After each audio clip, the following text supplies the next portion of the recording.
Carrot or the stick? What's more effective at influencing and engaging people? Joining us now is author Daren Martin. Culture is the game. If you don't change the culture, you don't change the company. Great cultures over the course of 10 years will yield a 746% increase in your net profit. Holy moly! One person in the top 1% is worth 12 in the bottom 1%. Called the culture archetype for a reason. We need to get into it. Okay. So carrot or stick? We get this question all the time. Wait, what does that mean? A carrot or a stick? What? Okay. What if I don't want a carrot? So by the way, welcome to Company Culture with Daren Martin and the great Elise Martin.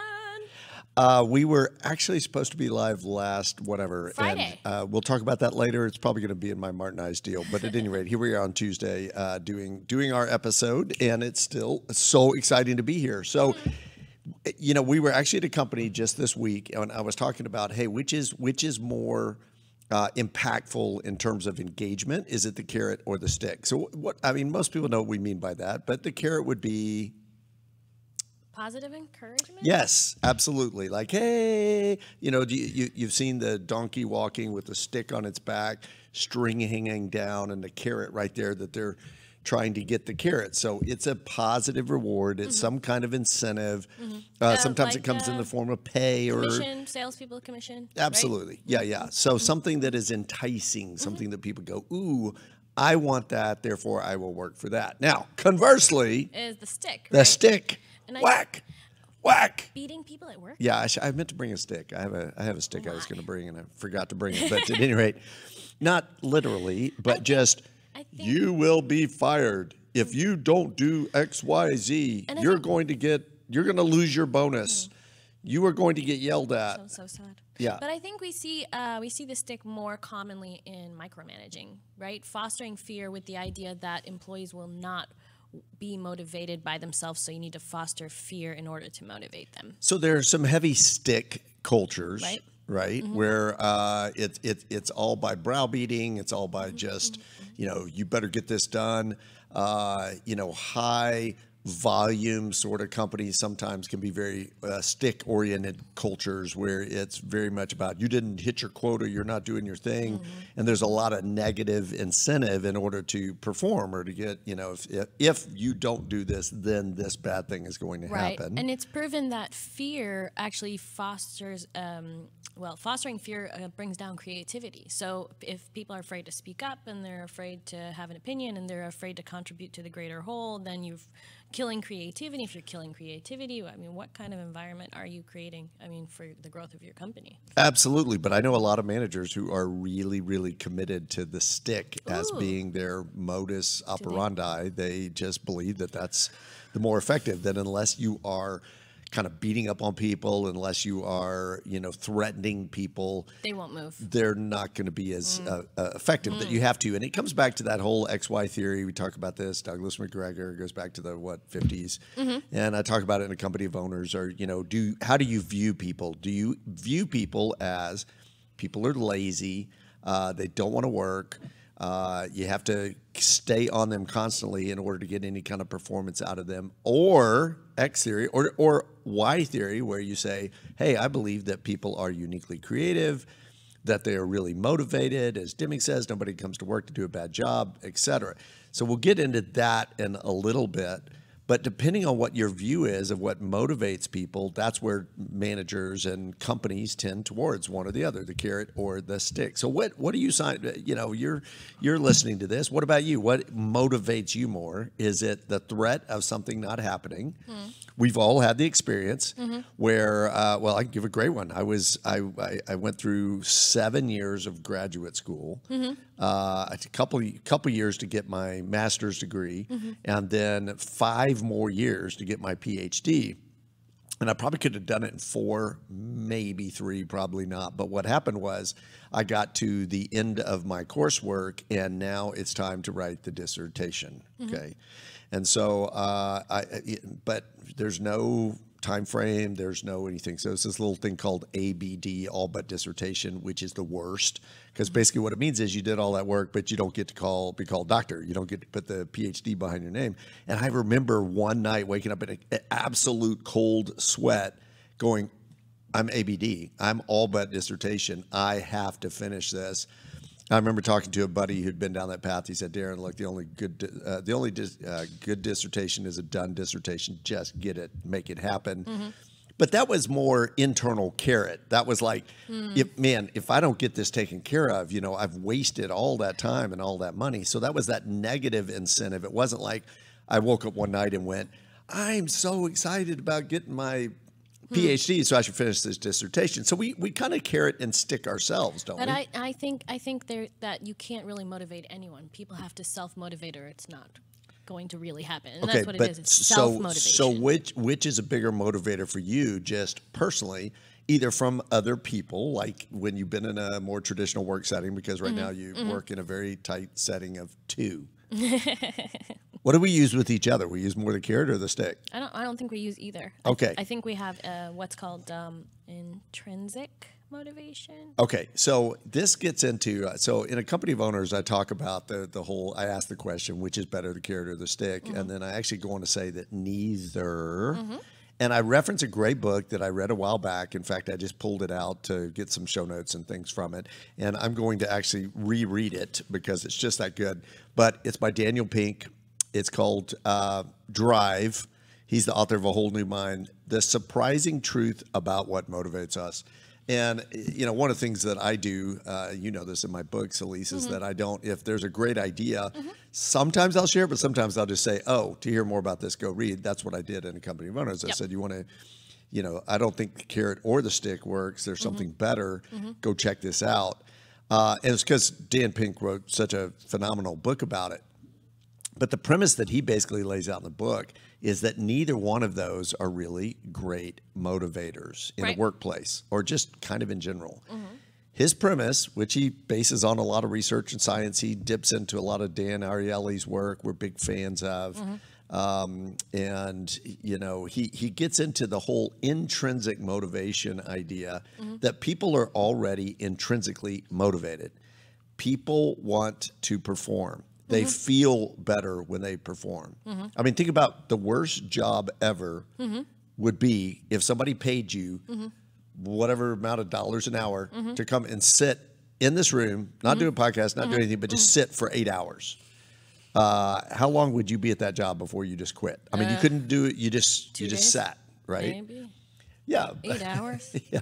It better be a lot of money to get me the last. How good the money was. I mean, it better wouldn't give me a even lot of last money one to. day. You'd be like, no. But I mean, even at big bucks, you probably, because there's something in us that wants to perform. And we perform better when we love what we do, right? When we're excited about contributing to a whole, when we're excited about our work, right? No question about it. We perform better, and we perform better when it is challenging, when it brings out the best in us. It's the whole, why do people climb mountains? Well, they don't do it for the money.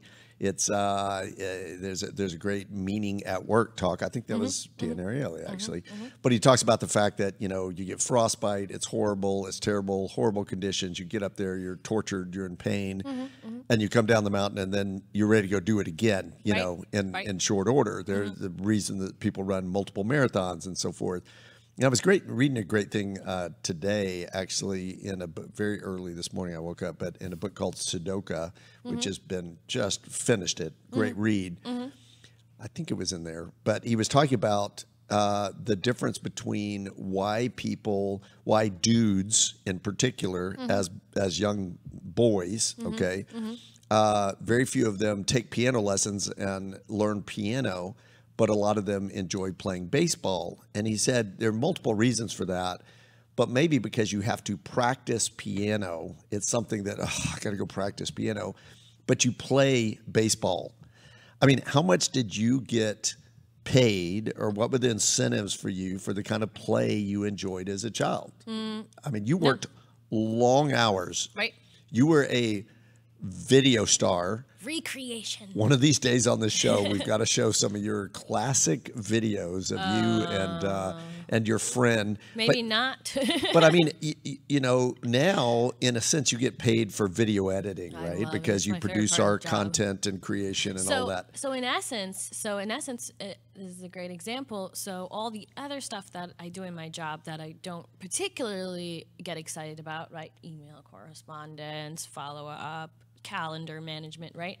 But I'm doing that knowing that once I finish that, I can get to my video editing. Get to this fun stuff that you want to do. So you do the you incentivize yourself to do the heavy lifting work, the stuff that's not quite as enjoyable. Right. And I tend to do the same thing. I think I could do a better job of, you know, when you start your morning off doing all that busy work, then you find you're not getting to the other, and it, for me at least, ends up being a very unfulfilled day. Whereas if I would pull that out, but so you know, I think tapping into the human spirit in a company culture, tapping into what people enjoy, because people are having a good time, they're being challenged, they're learning, they're growing, they're going to be much more productive. When you reduce it down to just a dollar amount, it's actually a huge disincentive. So they did this great study where they called people and they said, hey, would you like to, we need blood, can you come donate blood? And, you know, people either said, yes, I'll schedule an appointment. I can do that. I won't do that. The next group they called, have you ever donated blood? I can't. They won't let me. They said I'm too scrawny. Too small. So I used to work at a blood center. I delivered blood to the hospital at 2 o'clock in the morning when they needed it or whatever. But so I've been around that environment very much. But they called up, hey, would you come, you know, give blood? And a lot of people just out of the goodness of their heart said, yes, of course, I'll set up an appointment on Tuesday at 2, whatever.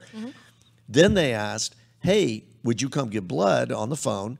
And by the way, for everybody that comes gives blood, we're going to pay you. And I can't remember what it was. It was like 18 bucks. Okay. Not a cookie? A pint. Maybe I would rather a cookie. You automatically get a cookie and like some orange juice or something. Cookie and orange juice? Get your blood sugar back up. It sucks. Why don't they let me donate blood? Just for the cookie and the orange juice.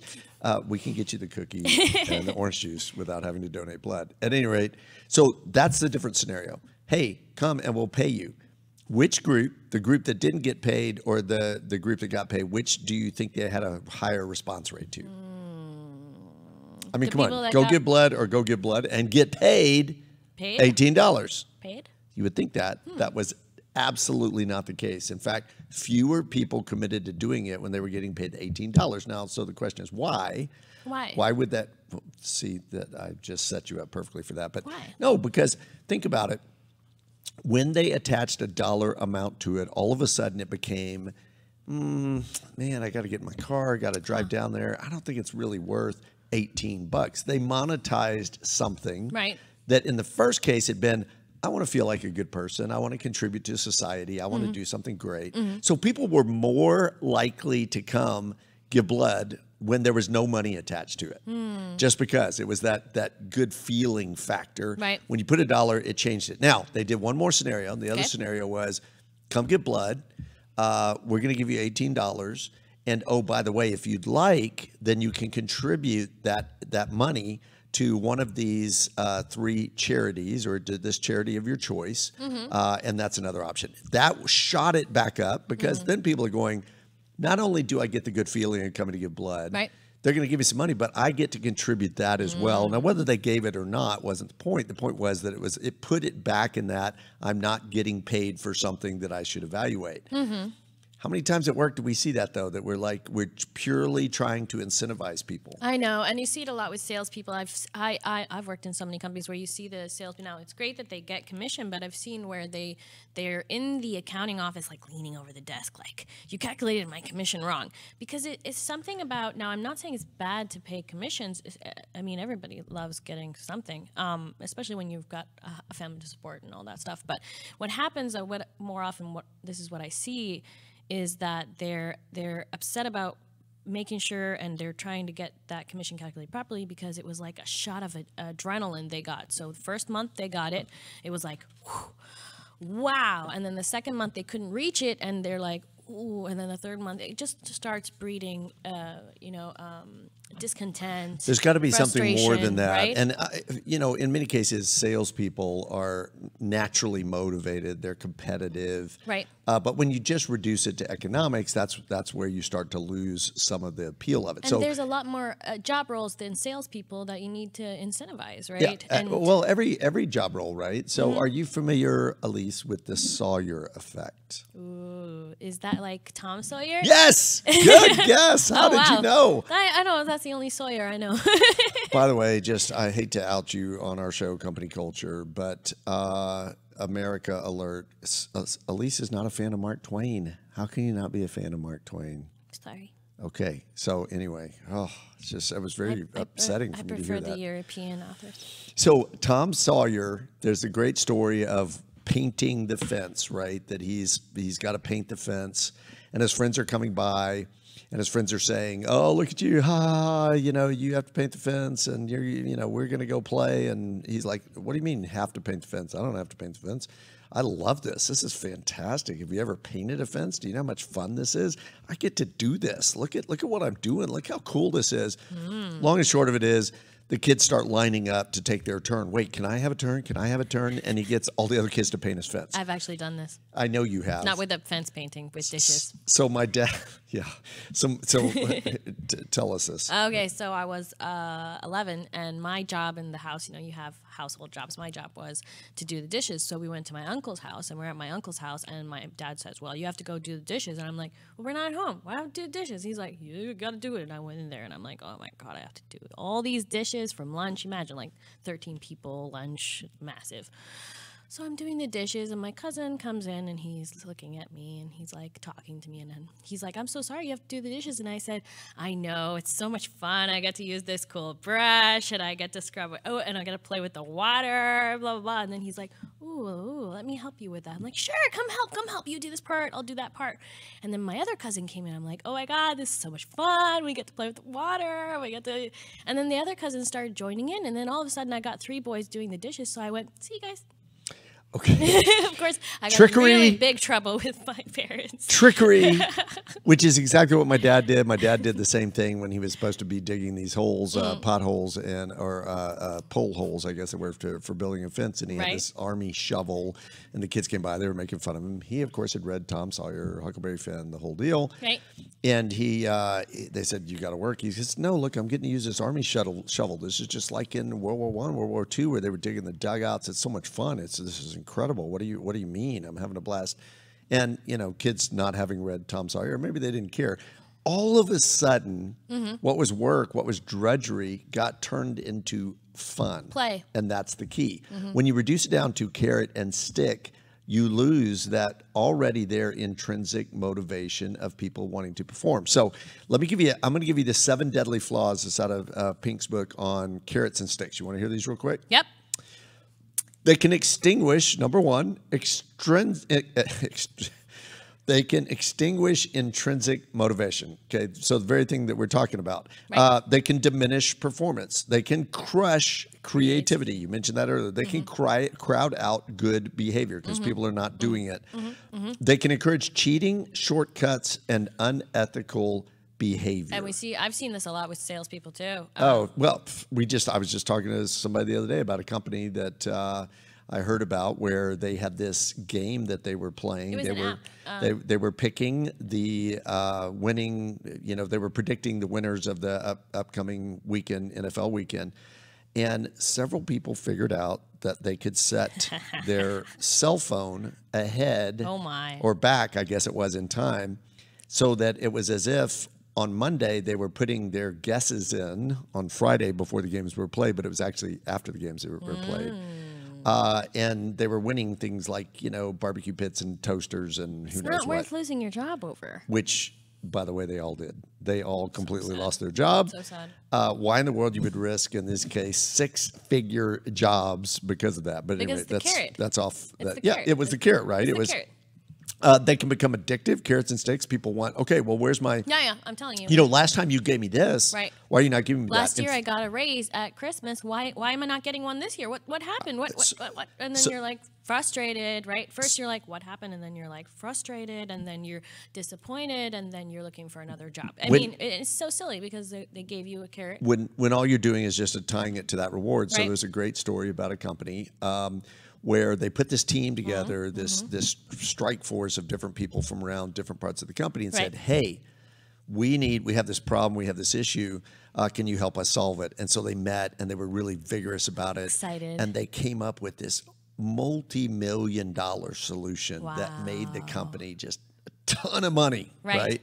And it was all volunteer. They had something posted up on the board. Hey, if you'd like to be a part of this in your time, right? If you want to take time, it was during the work day, but and so people flocked to that. They did this incredible thing, and the company came along and thanked them. They were so grateful that they gave them all a truck, okay, like a brand new, I don't know, it was a Silverado or whatever. And so they give them this truck. Well, the next year they post the same thing, like, hey, we're going to do this. This was so successful. Okay. We're going to do this again. Okay. Except this time, people, instead of signing up for it, said, okay, well, what are you going to give me? Oh. What do we get for it? Oh, no. They took the joy and the fun out of what was originally just, hey, let's get your creative juices going. So people become addictive to the stick or the carrot. They forget about tapping into what comes naturally anyway. They can foster short-term thinking. I have a story like that, but we used to do like as an admin, like let's say I ordered 10 chairs and I have to put all these together. Goodness gracious! So I'd send out an email and be like, chair building party in the conference room, 12 o'clock. If anybody wants to join, and there was no reward for it. It's just come build chairs and hang out. Okay, think about the genius of that though, because you are a genius. Chair building party, not. Hey, I have a bunch of chairs I need to put together. It's just really tedious, and I need, some help. Can anybody please come help me, right? No, it was chair building party. If nobody came, there was one time I only got one person. There was one time I got 6 people. Whatever the case, hands are welcome. And you put a little music on, and you got some, soft drinks, you or talk at this about company you the could actually news have of the day. beer Did you if hear you wanted about it. blah blah. And beer, we have wine, and let's pull out a bottle and let's just build chairs and or you gamify it. We did. Hey, we've got. I'm going to compete. This is going to be the sales department versus the marketing department. I never did that because I was afraid it would encourage silos. Okay, but it's a great idea. Okay, I think it's more great ideas. But if you say, see side which of the room, team can build the chairs. most chairs, right side quickest. of the room, you've got 6 chairs. Go, and then we go. It's not about marketing or sales or anything like that. It's about we're all here. Let's just see which side of the room can build them first. And there's no reward for it except it's just so much fun to watch everybody scrambling their little chairs. Okay, so have a party. That's the point. Yeah, make it fun. fun. So they did an experiment. Let's see if you can figure this out, Miss Lees. But you get candles. Okay. Candles. There's a table. There's a wall. Wood wall. And you get candles, or a candle, actually. You get a box of tacks, and you get matches. This sounds very dangerous. And the objective is... fire department on hand? The objective is to attach the candle to the wall, and light it and keep it from dripping onto the table. I think I could do that. How would you do that? I would make the form of the candle without the fire part and the tacks, and then attach the candle like a holder, how many tacks do I have? I don't know. A box. A whole you box have of tacks. 28 tacks. Are they metal tacks or they have those little plastic long ends? Okay, so the point of this little exercise that they did was they gave it to people and they timed them, and many people figured out at some point what the solution was. They especially figured it out quicker when they dumped the tacks out on the table, because now people saw the box, as part of the solution, and not just the holder for the tacks. Whoa. The solution is you take the box, you tack into the wall, you put the candle on the box, and you light the candle. Like you get some wax down there and put it on there, and boom. Okay, so here's the kicker, though. They timed people. At first, they just told people, hey, we're just going to time you just to, measure it and so on and so forth. Then they had several groups, and they told them this. They said, hey, listen, if you're time-wise in the top 25%, we're going to pay you $5. If out of all the groups, you're the first group to get to solve this problem, then you get $20, which this was years ago. That was a lot of money for people. I mean, it was enough incentive where people were like, whoa. Right. How do you think those teams did? The ones that were incentivized to try to finish first versus the ones that were just told or just try to finish in the top 25%. How do you think they fared compared to the people that there was no incentive whatsoever, just solve this problem? I think the no incentive people probably did better. Okay, the people that had the incentive, the $25 or the $5, actually took 3.5 minutes longer. Huh. Why? Because reward narrows our attention. All of a sudden they go, whoa, okay, this is big business. We're getting paid. We got to figure this out. And it cuts off that creativity that naturally flows when you're just trying to solve a problem. Right. I mean, if you've ever been paid to try to solve something versus you just get curious about something, there's a different level of openness that you bring to the solution when you're doing it out of joy versus doing it out of deadline or timing. Yeah, and that's great. That makes sense. It fits into like really effective cultures because they foster this creativity, pet projects, work on stuff, help your fellow neighbor, just jump in, and everybody is, wheedling, And it's not that money's not important, obviously, et cetera, et cetera. That's just kind of the baseline. But the point is that there's something much, much better that from a company culture standpoint, your company can tap into in individuals that will get results beyond your imagination. Patton is on record saying, hey, don't tell people what to do. Tell them what you want done and be surprised by how they figure out how to do it. So, okay, we've got a quick video. But wait, before that, I just wanted to mention that we have seen and we've heard the stories where they raised the salaries. So let's say they had a great receptionist, they doubled her salary. She still left, right? Money is a great incentive, but it can't be the only incentive. Absolutely. Okay, so video, warning, long-haired Daren in this video. Go.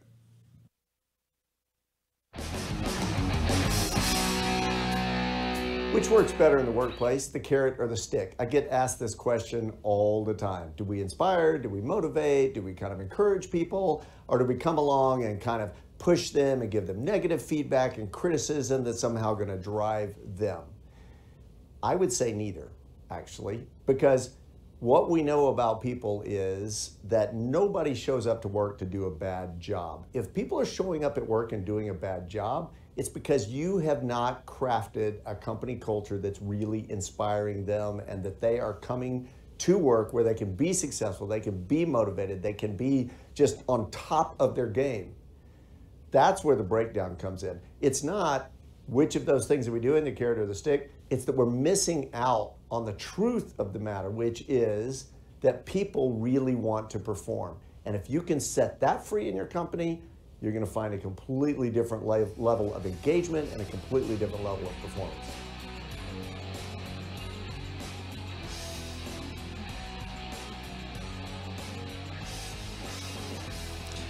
Not only is that long-haired Daren, which we have long-haired Daren now, but I'm getting a haircut, but it's also my right arm doesn't work, Daren. I don't know why in those videos, at least I'm like this. Oh wow, I never noticed that. But did you never notice that? But my right arm is down here. It's beginnings. And, Everybody hates their I finally videos. But I'm sure there's a lot of people that actually love those videos, Daren. I mean, we see ourselves Johnny Cash, than other people see dressed us. in black, Right? long-haired Daren. Right. At any rate, so okay. So real quick, things that companies can do. A thank you note goes a long way. Really? How many times? Buy a $5 box of thank you notes and write people who do great things thank you notes. Okay, so you get a note from someone in your company that says, "Hey, great job. This was awesome." I think the more detailed you can be, the better.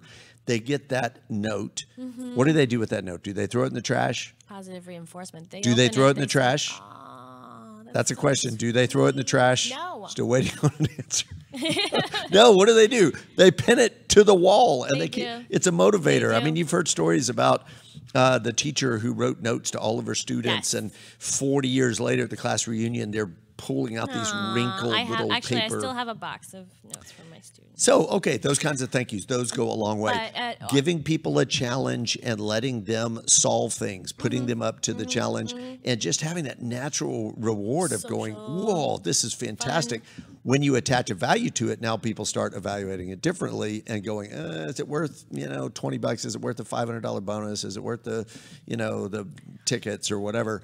when you do it from a standpoint of letting people just really let go. Now, it doesn't mean you can't back in, do some fun, creative stuff, throw a special party, take them to a special dinner, maybe do an awards program just for that group, and everybody gets a different kind of a, fun, silly award about funniest team member to work with, whatever. I actually have a whole list in a company of owners of 25, I think it is, things you can do to just help people have more fun at work. And it's really about tapping into that internal motivation that people naturally have. I had one idea to get rid of Employee of the Year and replace it with the CEO going to their desk the next day and saying, thank you so much for staying last night and getting that thing to the customer. It meant so much to us as a team and to the customer. You see how he can tie in a contribution to a greater whole and a personal thank you, right? Bingo. I think Yeah. that's So awesome. anything like that, just goes a long way. But you got to get outside the mentality of the carrot and the stick. So, Elise, we got to Martinize something. You ready? Okay. Martinez! Woo!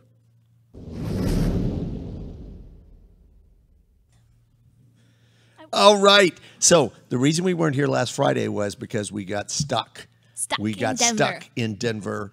Our plane, we were actually trying to get out early, so we had tried to, bump up earlier, and Same day change. it was a crazy day at the airport. So it just was, and it turned out there was a lot of really bad weather going on in Dallas. I mean, the storms, they say, were going sideways, which is a double whammy because we hate missing a great storm. We love sitting on the balcony, Yeah. watching the storm, watching the thing roll in. It's just, it's one of my favorite. But honestly, the storm, it wouldn't have been the scariest thing. The scariest thing was the line at American Airlines desk. Oh, and geez. the people yelling at the poor staff So it was members. crazy because all of a sudden you're watching the board and you're getting the notification, canceled, canceled, canceled. I mean, all the remaining flights for all that the night. Dallas So we flights. were supposed to be out late at 7 already.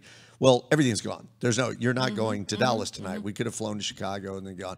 But here's the kicker. So here's what I'm Martinizing is I go and say, hey, by the way, do you have, you guys going to put us up? Is there any? And this was the response I got. Oh, it's weather related, which in essence means we don't owe you anything. Wait, doesn't even though we have a insurance contract, cover weather-related stuff? yeah, but I'm sure they're covered. I never. You can buy the trip insurance, but I can't imagine what a fiasco it is to try to get reimbursed on that kind of deal. So I never buy the insurance. We take our chances. As much as we fly, we come out ahead doing that. But here's the point. So I don't. I know it's economics, and I know that airlines, if they start covering a whole bunch of stuff, guess who pays for that? We all do. It comes out. But why not do something? Why not do something creative? So ultimately, here's what happened. Here's what our solution was. I checked, go in town to Denver to stay. We're big Marriott people. So, try to pick a Marriott. And it turns out by the time we Ubered there and Ubered back and what the rate was going to be, then I checked right in the Denver airport is the Westin. Okay. Very expensive, by the way. Next time I'm going to Martinize, how in the heck did hotels get to be so expensive? But they At any have rate- that cool thing where you can pay $5 and get gym equipment delivered to you. Like you can have sneakers. Yes, and this is not part of Sorry. our Martinize though. So at any rate, have ropes? we decided, hey, look, we're tired. Let's just go. We'll spend a little bit extra money. We're going to save it on the travel with the Uber and all that stuff anyway, or the Lyft. And so we decided, just stay there. Why doesn't the airline, for example, make arrangements with the Westin and say, we're so sorry for the inconvenience. It's weather related. And so it's not, we're not really able to cover that, but we have worked out a great agreement with the Westin in cases like this. And if you'd be interested in staying with them, here's a $100 food voucher, or here's a $50.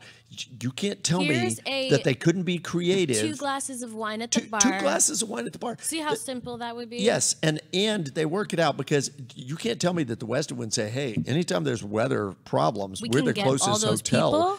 You Heck give us those yes. people, we're going to give them a $100 discount or whatever. But instead, it's just it's weather. And there's nothing done. They could do the same thing you're talking about with the wine or the food voucher. It could be Hey, by the anything. way, I'm telling there's you, a if you restaurant. give people a free cookie, they'll go, thank you so There's a much. restaurant here in the airport that we've worked out an agreement with. Just coming think back to the cookie. creatively about taking care of your customers. If you do that, you're going to create loyalty. When you Yes. just have this, oops, too bad. We know you're just flat out of luck on this. but it's not our fault because it was the weather. So people need to be companies need to be much more creative about coming up with solutions instead of just making up excuses. That's my Martinized, and I'm sticking with it. Stick with it. Okay, so this week we want to challenge you. Think about what incentives you're using at your company. If they're carrots and they're sticks, you need to tap into something much more dynamic. Something Get into the human spirit when people are working because it's fun and they're passionate about it, and that can happen in any company. I don't care what you're doing, what you're building. You'll see a vast difference in the amount of engagement and what people create versus just trying to lure them with the carrot or beat them with the stick. Make it fun. Yes. Make everything fun. All right, so back on Friday with what's our show called? Company Culture. With Daren and Martin. Dun, dun, dun. Thank y'all.